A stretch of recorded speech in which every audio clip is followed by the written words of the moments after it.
નમસ્કાર દર્શક મિત્રો, હું આપની સાથે છું રાખી અંજારિયા. સ્વાગત છે આપનું કચ્છ ઉદય ટીવી ન્યૂઝમાં. તો દર્શક મિત્રો, જોઈએ આજના સમાચારો વિસ્તારથી. પશ્ચિમ કચ્છમાં દારૂની રેલમછેલ કરનારા બુટલેગરોએ હજુ પણ દારૂ મંગાવવાનું ચાલુ રાખ્યું છે. એસએમસીએ ભુજના કુખ્યાત બુટલેગર નવઘણે મંગાવેલો અને ભુજ તાલુકાના વડવાડા ગામની સીમમાં કટિંગ થતો 4 કરોડનો દારૂ ઝડપી પાડ્યો હતો. જેના મહિનાના ટૂંકા ગાળામાં આ બુટલેગરે મંગાવેલો દારૂ આડેસર ચેકપોસ્ટથી પકડાયો છે. આડેસર પોલીસ મથકના પીઆઈ વીએસ સેંગલ અને તેમની ટીમ જ્યારે આડેસર ચેકપોસ્ટ પાસે વાહન ચેકિંગમાં હતી ત્યારે મળેલી બાતમીના આધારે હરિયાણા પાસિંગની એક ટાટા કંપનીની ટ્રકને અટકાવવામાં આવી હતી. આ ટ્રકની તલાશી લેતા ઉપરના ભાગે ચોખાના કટ્ટા ગોઠવેલા હતા, જેની આડમાં છુપાવેલો વિદેશી દારૂનો મોટો જથ્થો મળી આવ્યો હતો. કાર્યવાહીમાં પોલીસે ટ્રકમાંથી રોયલ સ્ટેગ અને સુપર જુબેલી બ્રાન્ડની નાની મોટી કુલ 12,312 બોટલો જપ્ત કરી છે, જેની કિંમત 79,29,29,000 થાય છે. આ ઉપરાંત પોલીસે ટ્રક 622 નંગ ચોખાના કટ્ટા, મોબાઈલ અને રોકડ મળીને કુલ 1,11,14,330 રૂપિયાનો મુદ્દામાલ કબજે કર્યો હતો. આ કેસમાં પોલીસે હરિયાણાના ડ્રાઈવર નુરાદીન બગતુ અને ક્લીનર શ્રી ભગવાન ઉડેસી નામના 2 શખ્સોની ધરપકડ કરી હતી. તપાસમાં બહાર આવ્યું હતું કે આ દારૂનો જથ્થો હરિયાણાના અલગ અલગ શખ્સો દ્વારા મોકલવામાં આવ્યો હતો અને તેને કચ્છના ભુજ, કેરા, આદિપુર જેવા વિસ્તારોમાં મોકલવામાં આવ્યો હતો. દારૂ મોકલનાર અને મંગાવનાર તરીકે ઓળખાયેલા યોગેશ સત્યવીરસિંહ, રવિ જાટ, વિક્રાંત ઈશ્વરસિંહ, નવગણ રાજગોર, અનોપસિંહ રાઠોડ, આદિપુરનો દેવો કાપડી અને ગોપાલસિંહ વાઘેલા સહિતના 8 શખ્સો હાલ પોલીસ પકડથી દૂર છે, જેમને પકડવા માટે આડેસર પોલીસે ગુનો નોંધી આગળની તપાસ હાથ ધરી છે. ગાંધીધામ સંકુલમાં ઔદ્યોગિક હબના કારણે નાણાકીય વ્યવહારો ખૂબ જ પ્રમાણમાં થાય છે, પરંતુ આ સાથે લાખોની ઠગાઈના મામલા જાણે રોજિંદા બની ગયા હોય તેમ આવી ફરિયાદો પોલીસ ચોપડે થતી રહે છે. ત્યારે હવે ચાર્ટર્ડ એકાઉન્ટન્ટ સાથે 16 લાખ રૂપિયાની ઠગાઈ કરવામાં આવી હતી. આ બાબતે ફરિયાદી સીએ હિતેન્દ્ર ઠક્કરે ગાંધીધામ બી ડિવિઝન પોલીસમાં આરોપી આદિપુરમાં રહેતા કલ્પેશ ઠક્કર અને દર્શન ઠક્કર સામે ગુનો દાખલ કરાવ્યો હતો. જે મુજબ આરોપીઓએ ફરિયાદીને પોતાની સોમનાથ ફાઇનાન્સ ફર્મમાં સીએ તરીકેનું કામ આપી ફરિયાદીને વિશ્વાસમાં લીધો હતો અને અલગ અલગ સમય 16 લાખ રૂપિયા ઉછીના મેળવ્યા હતા. ફરિયાદીએ આપેલા પૈસા પરત માંગતા આરોપીઓએ ફરિયાદીને ધમકીઓ આપી હતી અને પૈસા પરત ન આપી ઠગાઈ કરવામાં આવી હતી, જેથી ગુનો દાખલ કરાયો હતો. બીજી તરફ એક્સપોર્ટરે ધંધામાં પાર્ટનરશિપના નામે 54 લાખ રૂપિયાની ઠગાઈ કરતા મામલો પોલીસ ચોપડે ચડ્યો હતો. આદિપુરમાં રહેતા અને ઋષિ કિરણ કંપનીના સિનિયર મેનેજર કનૈયાલાલ પરચવાણીએ ફરિયાદ નોંધાવી હતી. જે મુજબ આરોપી મનેન્દ્રસિંહ સોહનસિંહ મિન્હાસ અને ગરમીત કૌર સોહનસિંહ મિન્હાસે ઠગાઈ કરી હતી. આરોપી મનેન્દ્રએ 1.5 વર્ષ અગાઉ બિઝનેસ માટે હાથ ઉછીના 3.5 લાખ લઈ ભવિષ્યમાં આપણે સાથે ધંધો કરશું તેવો વિશ્વાસ અપાવ્યો હતો. ફરિયાદીએ ચેકથી નાણાં આપ્યા બાદ ટુકડે ટુકડે 41 લાખ આપ્યા હતા અને તેના પર નોટરી લખાણ કરવામાં આવ્યું હતું. કુલ 53,85,829 રૂપિયાની ઠગાઈ કરવામાં આવતા ગાંધીધામ એ ડિવિઝન પોલીસમાં ગુનો દાખલ કરાવ્યો હતો. ભુજ તાલુકાના મોટા ખાવડા ગામે વર્ષ 2023માં ચકચારી હત્યાની ઘટના બની હતી. જે કેસમાં ભુજની સેશન્સ અદાલતે ઐતિહાસિક ચુકાદો આપ્યો છે. આ કેસની વિગત મુજબ મૃતક સોએબ ઓસમાણ સમાએ તેના દાદાનો ગુમ થયેલો મોબાઈલ ફોન શોધવા માટે 24 મે 2023ના રોજ એક નંબર પર રિંગ કરી હતી. આ ફોન આરોપીઓ અસલમ અબેરાજ સમા અને અલ્તાફ અબેરાજ સમાની બહેન પાસે હોવાનું સામે આવ્યું હતું. સોએબના ફોન આવતા બંને ભાઈઓને તેમની બહેન સાથે સોએબના આડા સંબંધ હોવાની શંકા થઈ હતી. આ બાબતની અદાવત રાખીને બંને આરોપીઓએ સોએબના ઘરે જઈ તેને ગાળો આપી હતી અને આરોપી અસલમ સમાએ સોએબને પકડી રાખ્યો હતો, જ્યારે અલ્તાફ સમાએ છરીના ઘા ઝીકીને તેની નિર્મમ હત્યા કરી નાખી હતી.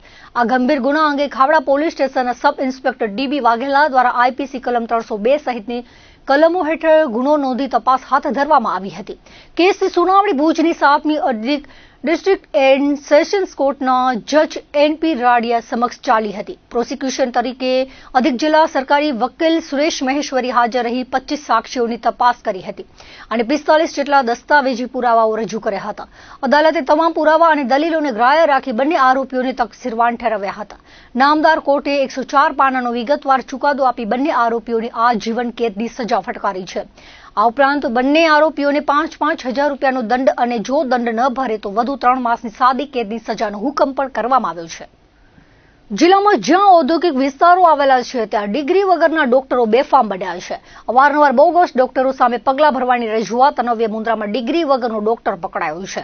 મળતી વિગતો મુજબ મુન્દ્રામાં અદાણી વિલમાર કંપની સામે આવેલ જનતા ક્લિનિક લખેલ દવાખાનામાં એક ઇસમ પાસે ડોક્ટરની ડિગ્રી ન હોવા છતાં મેડિકલ પ્રેક્ટિસ કરતો હતો, જે બાબતે મળેલી બાતમી અન્વયે મુન્દ્રા તાલુકા હેલ્થ ઓફિસરને સાથે રાખી તપાસ કરાઈ હતી, જેમાં ડિગ્રી વગર રાખેલ એલોપેથિક દવાઓ, ઇન્જેક્શન, દવાખાનાના સાધનો મળી આવ્યા હતા. પોલીસે મૂળ રાજસ્થાન જયપુરના શ્રવણ કજોડમલ યાદવને પકડી પાડ્યો હતો. તેની પાસેથી દવાઓ અને સાધનો કબજે કરી ગુનો દાખલ કરાયો છે. મધ્ય પૂર્વમાં સર્જાયેલી ગંભીર સ્થિતિ વચ્ચે ભારતની ઉર્જા સુરક્ષા જાળવી રાખવા માટે નરેન્દ્ર મોદી સરકાર અને શિપિંગ મંત્રાલય સતત પ્રયત્નશીલ છે. આ સંકલનના ભાગરૂપે ઈરાનથી રવાના થયેલા 2 મહત્વપૂર્ણ જહાજો પૈકી નંદાદેવી જહાજ ગુજરાતના વાડીનાર બંદર પર 46,500 મેટ્રિક ટન એલપીજી ગેસના જથ્થા સાથે સુરક્ષિત રીતે પહોંચી ગયું હતું. આ સંવેદનશીલ અને મહત્વપૂર્ણ કામગીરીનું નિરીક્ષણ કરવા માટે દીનદયાલ પોર્ટ ઓથોરિટી ડીપીએ કંડલાના ચેરમેન સુશીલ કુમાર સિંહ પોતે વાડીનાર ખાતે ખડે પગે હાજર રહ્યા હતા.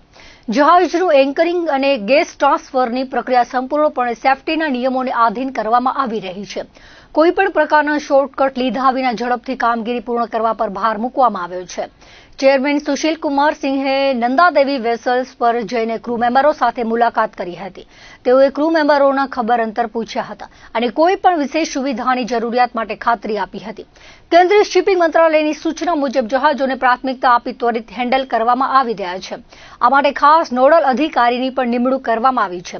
વાડીનાર ખાતે ઉતારવામાં આવેલો આ ગેસનો જથ્થો પશ્ચિમ બંગાળના હલ્દિયા પોર્ટ અને તામિલનાડુના એન્નોર પોર્ટ ખાતે મોકલવામાં આવશે. જહાજમાંથી ગેસ ટ્રાન્સફર કરવાની ક્ષમતા કલાકના 1,000 ટન જેટલી છે, જેના કારણે અંદાજે આગામી 2 દિવસમાં આ સમગ્ર જથ્થો ટ્રાન્સફર કરી દેવામાં આવશે. ચેરમેને મીડિયા સાથેની વાતચીતમાં જણાવ્યું હતું કે તમામ પેરામીટર્સનું ઝીણવટભર્યું મોનિટરિંગ કરવામાં આવી રહ્યું છે, જેથી રાષ્ટ્રના ઈંધણ પુરવઠામાં કોઈ વિક્ષેપ ન પડે.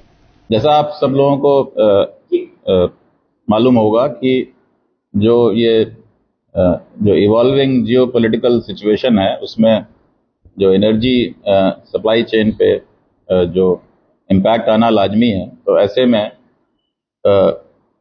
माननीय प्रधानमंत्री जी के गाइडेंस में जो डिप्लोमेटिक चैनल्स ने अपना काम किया है, उसकी वजह से जो एलपीजी के शिप्स हैं वो स्ट्रेट ऑफ हॉर्मुज से आने लगे हैं. तो उसमें जो 2 वेसल्स आए हैं, उसमें एक वेसल कल आया है एमटी शिवालिक. वो वेसल मुंद्रा में पार्ट डिस्चार्ज करेगा और उसके बाद वो अभी तक जो हम लोगों के पास इंफॉर्मेशन है इंडियन ऑयल से, वो यहाँ पे शिप टू शिप ट्रांसफर के लिए वाड़ीनार आएगा. तो मदर वेसल से डॉटर वेसल में ट्रांसफर होगा और फिर वो डॉटर वेसल को आगे डिस्पैच करेंगे for ports on the southern part of the country and on the eastern part of the country. उसी तरह से आज वाड़ीनार में सुबह 2:30 पे नंदा देवी वेसल एलपीजी लेके आया है. 47,000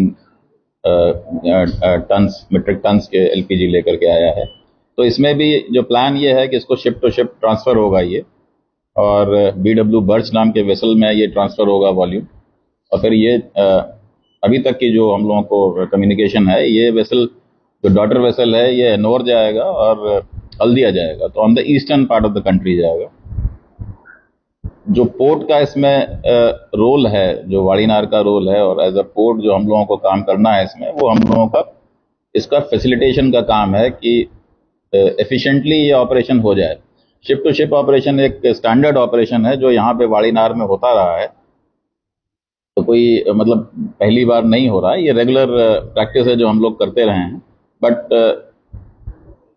अभी जो मंत्रालय से जो हम लोगों को डायरेक्टिव है वो ये है कि एलपीजी के जो वेसल्स आएंगे उनको प्रायोरिटी पे लेना है और उसको इंश्योर करना है कि जितनी जल्दी से जल्दी उसका ट्रांसफर डिस्चार्ज हो सके. सारे जो पैरामीटर्स हैं वो मॉनिटर करने हैं. जो ये मल्टी एजेंसीज का जो कोऑर्डिनेशन है, मल्टीपल एजेंसीज क्योंकि इन्वॉल्व होती हैं, तो उनका कोऑर्डिनेशन प्रॉपर होना चाहिए. और जो नोडल एक अथॉरिटी ऑफिसर और उसके contact numbers, details, so that जो कम्युनिकेशन है वो अनइंटरप्टेड चलता रहे और ऑपरेशन सेफ्टी के साथ और एफिशिएंटली हो जाए.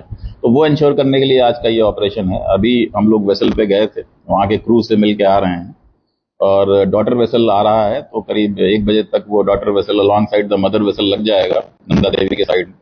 उसके बाद ये ship to ship operation transfer का शुरू होगा. तो ये इंफॉर्मेशन है अभी तक, मतलब ये डेवलपमेंट है अभी तक. और हम लोग सब लोग यहाँ गियर्ड अप हैं और मंत्रालय का भी ये बड़ा क्लियर डायरेक्टिव है कि आगे भी जो वेसल्स आएंगे उनको इसी प्रायोरिटी के साथ हैंडल करना है और सेफ्टी के सारे प्रोटोकॉल्स फॉलो होने हैं। कोई शॉर्टकट नहीं अपनाना है, बट जो प्रोसीजरल स्लैक्स अगर कहीं हैं तो उसको एलिमिनेट करके जल्दी से जल्दी उसको डिस्चार्ज कराना है। इसमें 46,500 मेट्रिक टन एलपीजी लाया गया है और ये BW बर्च नाम का वेसल है, उसमें ये ट्रांसफर होगा। वो वेसल जो है एनोर में कुछ पार्ट डिस्चार्ज करेगा, पार्ट डिस्चार्ज हल्दिया में करेगा। तो ये दोनों ports on the eastern coast of the country हैं, तो इधर से लेकर के उधर जाएगा।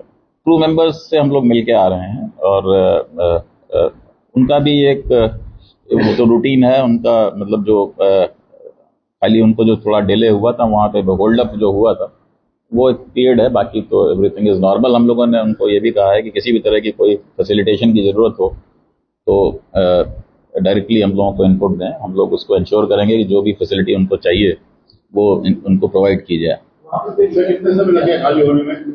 जी देखिए, करीब ये 1000 टन पर घंटे के रेट से करीब करीब ट्रांसफर होता है। तो जो पंपिंग रेट है वो around 800 to 1000 ton per hour है, तो 2 दिन के आसपास लगेगा। नहीं, कांडला पोर्ट का तो हम आपको बताएं तो कांडला पोर्ट में करीब 8% ग्रोथ है as compare to last year. आपको ये जो आप 150 का मार्क देख रहे हैं, ये पिछले साल 31 मार्च को किया था। इस साल हम लोगों ने पहले ही इसको क्रॉस कर लिया है और करीब 160 मिलियन मेट्रिक टन तक अब लोग इस साल जाएंगे। तो हम लोगों के ऊपर ऐसा इम्पैक्ट नहीं। ये जरूर है कि जो वॉयज रिकैलिब्रेट हो रहे हैं, जिनको आगे जाना था नहीं जा पा रहे हैं, तो उसकी वजह से कांडला पोर्ट को थोड़ा फायदा ही हो रहा है, कुछ वॉल्यूम और मिल रहा है। तो हम लोगों के लिए तो ऐसा कोई એડવર્સ ઇમ્પેક્ટ નહીં। કચ્છની કુળદેવીમાં આશાપુરાના ધામ માતાના મઢ ખાતે આગામી ચૈત્રી નવરાત્રી મહોત્સવની ભવ્ય ઉજવણી માટેના તમામ આયોજનોને આખરી ઓપ આપી દેવામાં આવ્યો છે। ભુજના ઐતિહાસિક આશાપુરા માતાજીના મંદિરે પણ ચૈત્રી નવરાત્રીની ધામધૂમથી ઉજવણી કરવામાં આવશે। ભુજના આશાપુરા મંદિરના પૂજારી જનાર્દનભાઈ દવે આ પર્વનું મહત્વ સમજાવતા જણાવ્યું હતું કે હિન્દુ ધર્મમાં આવતી 4 નવરાત્રી પૈકી ચૈત્રી નવરાત્રીનું વિશેષ મહત્વ છે અને તેનું અનુષ્ઠાન પણ આસો નવરાત્રી જેટલું જ ફળદાયી માનવામાં આવે છે। આ મહોત્સવની પૂર્વ તૈયારીના ભાગરૂપે સ્વચ્છતા સહિતની તમામ કામગીરી પૂર્ણ કરી લેવામાં આવી છે। આ વર્ષે નવરાત્રી મહોત્સવનો પ્રારંભ 18મી માર્ચના રોજ શાસ્ત્રોક્ત વિધિ સાથે ઘટસ્થાપન અને માતાજીના આહવાનથી કરવામાં આવશે। ત્યારબાદ 19મીથી પ્રથમ નોરતાનો વિધિવત પ્રારંભ થશે। મહોત્સવના વિશેષ પ્રસંગોની વિગતો આપતા તેમણે જણાવ્યું હતું કે 20મી માર્ચના ચૈત્રી ચંદ્રના પવિત્ર દિવસે મહારાણી પ્રીતિદેવી સાહેબા ટીલામેળી પૂજા સંપન્ન કરી ભાયાતો સાથે માતાજીના આશીર્વાદ મેળવવા પધારશે। નવરાત્રીના મુખ્ય આકર્ષણ સમાન હવનનું આયોજન 25મીએ કરવામાં આવ્યું છે। 26મીએ આઠમના પવિત્ર દિવસે નૈવેદ્ય અર્પણ કરી નવરાત્રીના અનુષ્ઠાનોની પૂર્ણાહુતિ કરવામાં આવશે। ધાર્મિક કાર્યક્રમોની સાથે સાથે ભક્તોના મનોરંજન અને ભક્તિ માટે સાંસ્કૃતિક કાર્યક્રમોનું પણ સુંદર આયોજન કરાયું છે। ચૈત્રી નવરાત્રી એટલે કે 4 નવરાત્રીમાંની મુખ્ય નવરાત્રીમાંની એક નવરાત્રી છે, જેનું મહત્વ, એનું ઉપાસના, જે કોઈ અનુષ્ઠાન એ પણ આ સમયે નવરાત્રી જેટલું જ એનું મહત્વ છે। અને નવરાત્રી પૂર્વેના બધા કાર્યો સંપન્ન બધા થઈ ગયા છે, સ્વચ્છતાના બધા। અને આવતીકાલે એટલે કે 18 તારીખે સાંજના 6:15 સવા 6 વાગે ઘટ સ્થાપન કરવામાં આવશે અને માતાજીનું આહવાન કરવામાં આવશે।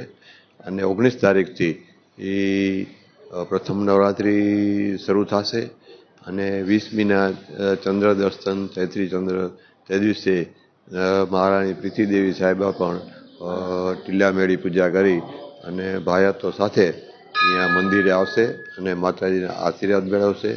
અને 25 તારીખે નવરાત્રિ નિમિત્તેનો રાતના હવન 9:30 વાગે શરૂ થશે અને 9:15 વાગે રાતના પૂર્ણાહુતિ થશે। અને આઠમને દિવસે 26 તારીખે નૈવેદ્ય અને કરી અને અનુષ્ઠાન પૂરા થશે। અને વધુમાં મ્યુઝિક ટાઈમ ગ્રુપ, જે ઓર્કેસ્ટ્રા ગ્રુપ છે, જેને આ વર્ષે એમને માતાજીની સેવામાં એક આરાધના સ્વરૂપે દરરોજ રાતના 8થી કરી અને રાસ ગરબાનું ભવ્ય આયોજન કરવામાં આવેલું છે। અને 22 તારીખે ભુજ બ્લોગર ગ્રુપ તરફથી પણ સાંજના 6થી કરી અને 8 વાગ્યા સુધી બેઠા ગરબાનું પણ ભવ્ય આયોજન છે। એમાં સર્વે માના ભક્તોને એનો લાભ લેવા આમંત્રણ છે।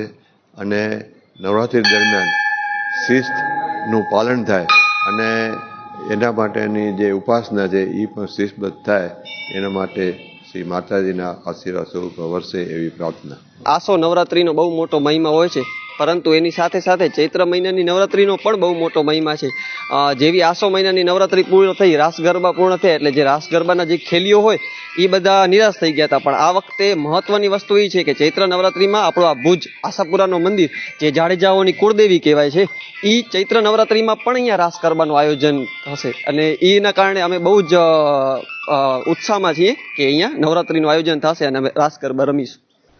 ભુજને પાણી પૂરું પાડતી નર્મદાની મુખ્ય પાઇપલાઇનમાં સ્મૃતિવન પાસે અચાનક ભંગાણ પડતા હજારો લીટર પાણીનો વેડફાટ થયો હોવાની ઘટના સોમવારે બપોરે બની હતી.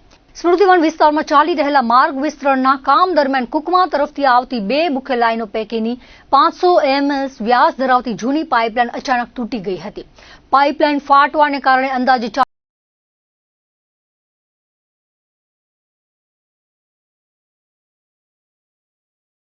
પાલિકાના પાણી વિભાગને જાણ કરવામાં આવતા સ્ટાફે તાત્કાલિક સ્થળ પર પહોંચી સમારકામ હાથ ધર્યું હતું.